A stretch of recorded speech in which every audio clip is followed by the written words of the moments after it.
Dominick, please. Obviously, a fantastic performance by you tonight. But the consensus in the early going was it seemed like maybe you were a little off, having a little trouble settling in. Were there any issues that you were dealing with, and did you feel a little bit off to start with?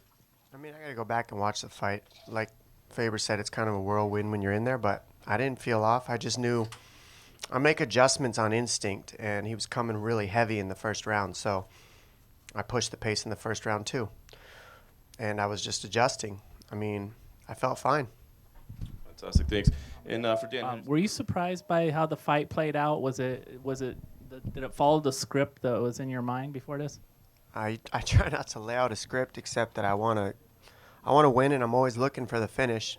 You know, he's got a tough mindset, and I knew going into this fight, regardless what anybody says, when you're fighting him, he's a tough fighter. I knew that. I said that before the fight. Just because I believe in myself and believe I'm better than everybody in the division doesn't mean I don't give credit where credit's due. And he's got a championship mentality, so he's not going to go out easy. Everybody in these fights is tough. When you get to the top 3 of the division, top 5 of the division, you can drop guys several times, and they're never really out of the fight. Sometimes they get more dangerous. So you got to be careful how much you push and where you're at. And I would have liked to get him out of there. That's the only thing. But I got as close as I could, and I did the best I could at that. Whatever tactics you were using were muting his aggressiveness. What would you say you did overall to do that? Well, in that first round, I just remember I had a feeling he was going to come out very aggressive early. One, I told him the whole time before the fight, come at me, come forward. Because the first fight we fought, I felt like he backed up a lot more. He was trying to read me more, and I felt he didn't respect my power. I knew that. And so I wanted him to come at me. And he did.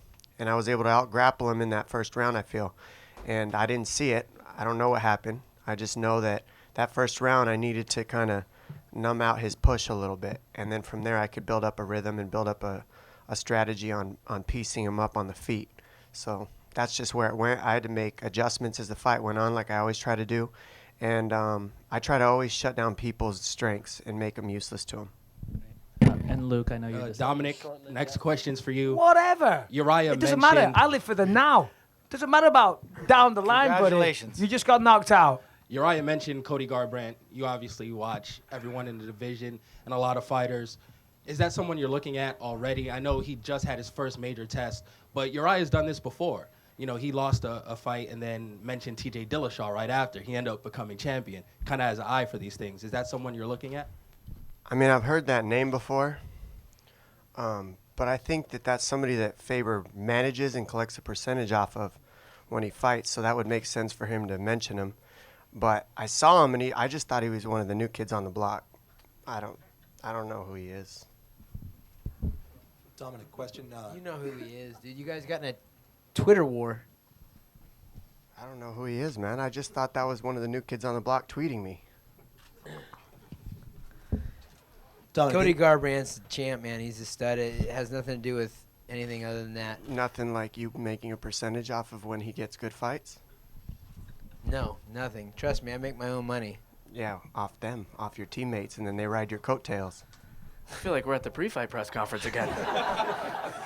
Whatever. Hey, you want to fight the best guys? Trust me. I would like to say I'm the baddest dude in the gym, but this is a sport where reality is reality, and we've got some killers in the gym. I've got guys that have been training me since they're 10 years old that are some of my top training partners that can put it on me. Little guys like Joseph Morales and Angelo Trevino, and these kids have been with me for years. So there's some talented guys, and don't take any. I'm not trying to take anything away from Cruz. I'm just saying, too. Matt Sales, guys are coming.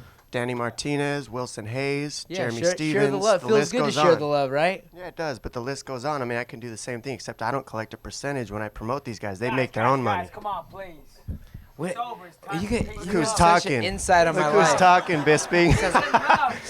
The champ is Somebody ask speaking. Bisping a question so that he can get the love back, please. One more for Dominick.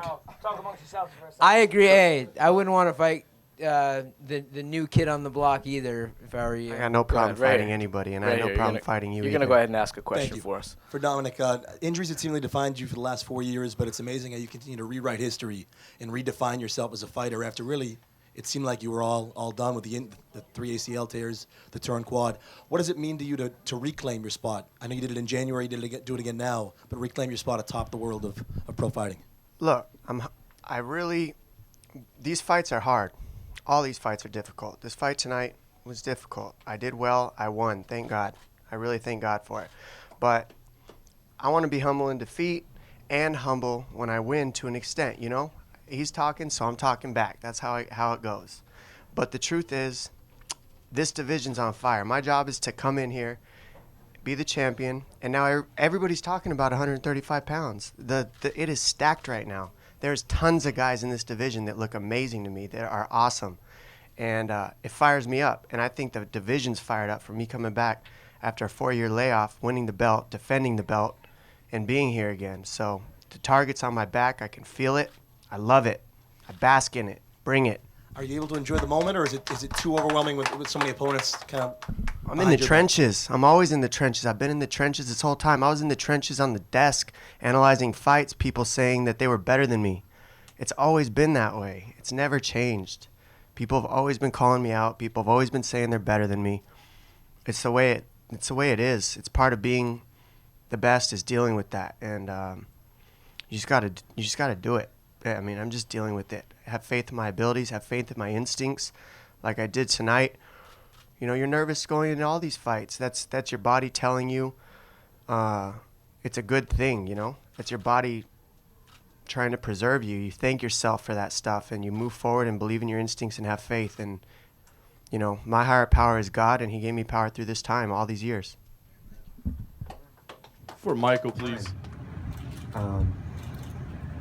I think that I have a lot of killers in my gym too, and I think that everybody at Alliance Training Center that I work out with gets me ready to beat everybody he's ever trained himself, and everybody that I've beaten. They've all helped me win. I didn't do this by myself. When I was getting built up for the years, you know, coaching these guys, training these guys, I watched them to get better, so I could come back with the eyes I needed to still be the best. Wilson Hayes, Danny Martinez, Rolando Perez, Jeremy Stevens, Matt Sales, Teco, Masio. The list goes on with the guys that I got to get me ready. Polo, that just had the fight of the century. Guy's a monster. I mean, these guys all get me ready, so it's not just me out here. You know, like I said, I don't make any percentage off any of these guys. They just help me get ready, and I love them. And that's it. I make no money off any of them. He does. Our team is funded by our fighters. We have coaching staff. It's a losing venture. If you want to take over, I'll hand it over gladly. It is a losing venture for you guys against me. I have a feeling this will never We'll end.